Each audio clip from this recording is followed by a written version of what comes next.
স্বস্তির ঈদযাত্রায় খরচ হয়ে চেপেছে বাড়তি ভাড়া। 200-300 থেকে ক্ষেত্রবিশেষে দ্বিগুণ ভাড়া পর্যন্ত গুনতে হচ্ছে যাত্রীদের। বিআরটিএ থেকে এসি গাড়ির কোনো নির্ধারিত ভাড়া না থাকায় ইচ্ছামতো ভাড়া হাঁকছে পরিবহনগুলো। এসব নিয়ে কথা বলতে গেলে সাংবাদিকদের পর্যন্ত হুমকি দিচ্ছেন পরিবহন শ্রমিকরা। এতে নীরব কর্তৃপক্ষ। বিস্তারিত সুমন তানভীরের প্রতিবেদনে ক্যামেরায় ছিলেন আহসান হাবিব টিটু। আমি কি কিছু ধরেছি নাকি? আপুটা আপনাকে চেক আউট করছে। জাস্ট কুল থাকুন। এসি গাড়িতে কেন দ্বিগুণ ভাড়া হাঁকছেন এমন প্রশ্ন করা মাত্রই পাবনা এক্সপ্রেসের এই ম্যানেজার পরিচয় দেওয়া ব্যক্তি হুমকি দিয়ে বসেন সাংবাদিককে। দ্রুত ছেড়ে যেতে বলেন টার্মিনাল এলাকা।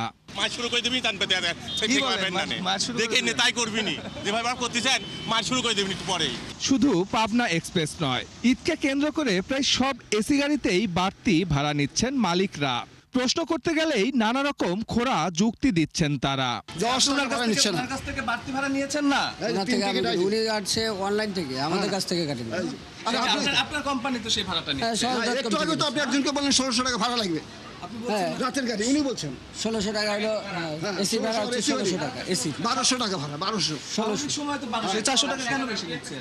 আবার এখান থেকে গাড়ি যাচ্ছে খালি, ঠিকই দেখেন, এখান থেকে ঘুরে যাচ্ছে, ওখান থেকে সোজা খালি গাড়ি আসছে। 600 টাকা করে 600 হিনো এসি ওয়ান যে সেটা হিনো এসি, সেটা এখন ভাড়া নিচ্ছেন কত? ওটা এখন 1000 টাকা। এই জন্য আপনারা সুযোগ নিচ্ছেন? সুযোগ নেব কেন? এটা মালিকরাই নির্ধারণ করে। এসি গাড়ি যদি কোনো যাত্রী যদি অভিযোগও দেয়, এটা ভোক্তা অধিকার কিছু করতে পারবে না। আপনি এটা এখন আপনাদের উচিত যে বিআরটিকে বলা যে আমাদের একটা ভাড়া চার্জ করে দিতে। 800 টাকা নিই স্বাভাবিক সময়, 1000 টাকা নিচ্ছি, অন্য সময় কম নিই আমরা। আপনারা সারা বছর সেবা করেন? হ্যাঁ, সে লসে সেবা করি, ঈদের সময় অরিজিনাল ভাড়াটা নিই আমরা। নন এসি গাড়ির ক্ষেত্রেও ভোগান্তি কম যাচ্ছে না। বিলম্বে গাড়ি আসা তো আছেই, সেই সঙ্গে দ্বিগুণ ভাড়া নেওয়ার অভিযোগ হরহামেশাই। স্বাভাবিক ছিল 600 টাকা, এখন 1000 টাকা নিচ্ছে। এর আগে অনলাইনে করছি 800 করেই করছিলাম, কিন্তু এখন হচ্ছে 1250 করে।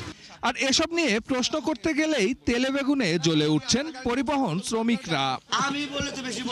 এমন পরিস্থিতিতে কি করছেন সংশ্লিষ্টরা? টার্মিনালে বিআরটিএর ভ্রাম্যমাণ ভূত থাকলেও তাদের আসলে কাজটা কি?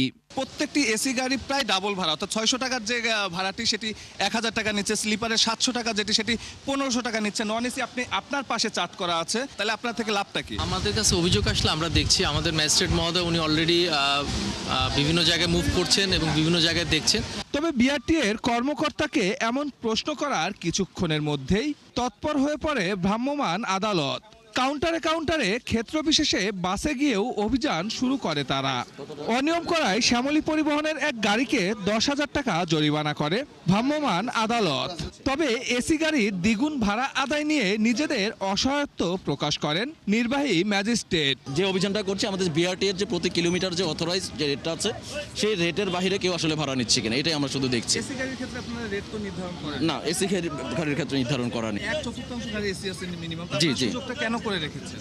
আমরা আসলে এই বিষয়টা আমাদের হায়ার অথরিটি আছে যারা ওনাদেরকে জানিয়েছে, আশা করি কিছুদিনের মধ্যে সমাধান হয়ে যাবে। স্বস্তির ঈদযাত্রা নিশ্চিতে মন্ত্রী এমপিদের শুধু কথার ফুলঝুরি নয়, কার্যকর পদক্ষেপ নেওয়ার অনুরোধ সাধারণ যাত্রীদের। মন্ত্রী মহোদয় আমাদের রবিল স্যার বলেছেন যে কোনো ভাড়া 1 টাকা বেশি নিচ্ছে না, 1200 টাকার ভাড়া 1600 টাকা নিয়েছে, সহজ.com থেকে কেটেছি। এই আলহামরা। সুমন তানভীর, 71, ঢাকা।